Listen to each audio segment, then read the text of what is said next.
আসসালামু আলাইকুম সবাইকে। কি অবস্থা সবার? আশা করছি সবাই খুব ভালো আছো। আমি আল্লাহর রহমতে ভালো আছি। সো এটা হচ্ছে কোরবানি ঈদের ব্লগ। আমি আবারও লেট করে দিচ্ছি। সো এই হচ্ছে আমাদের কাজিনদের হাত। আমি ২-৩ টাকে মেহেদি দিয়ে দিয়েছিলাম। সো এরপরে আমার ভাই বাজি ফাটাতে গিয়েছিল। তো ওইটাও দেখতেছিলাম।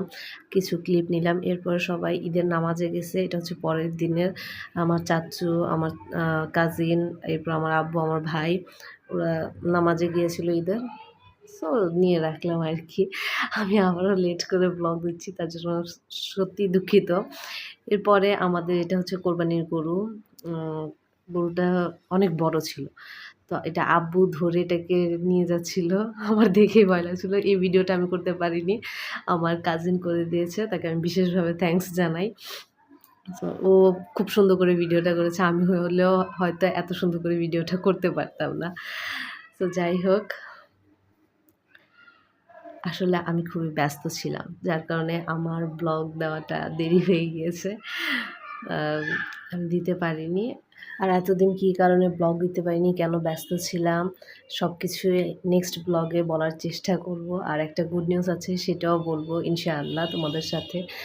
সো দেখো গরুটা কিভাবে মানে অনেক মানে মোটামুটি কষ্ট করেই গরুটাকে সবাই মানে মাটিতে ফেলতে সক্ষম হয়েছে। সো এরপর আমার কাজিন ওইটার সামনে চলে যায়। ও গিয়ে তারপর পুরোটা সুন্দর করে ভিডিও করে। ওই তো আসলে কোরবানি ঈদের সময় আমার গরু জবাই দেখতে মানে ভালো লাগে না, খুব কষ্ট হয়। সেজন্য আমি আসিনি। আমি বাড়িতে দাঁড়িয়েছিলাম। আর আমার মোবাইলটা আমার কাজিনকে দিয়েছিলাম, ও ভিডিও করে নিয়ে এসেছে। তো এই তো এরপরে গরু জবাই শেষ। সবাই চামড়া ছিলে, মাংস কাটাকাটি যা আছে গরুর সব কিছুই করে। সো তখন আর ক্লিপ নেওয়া হয়নি। কোরবানির ঈদে এত বেশি ক্লিপও আমি নেইনি। পরের দিন হচ্ছে আমি আর আমার কাজিনরা মিলে শাড়ি পরেছিলাম। সেটার কিছু ছবি আর ভিডিও করেছিলাম, সেগুলো শেয়ার করছি।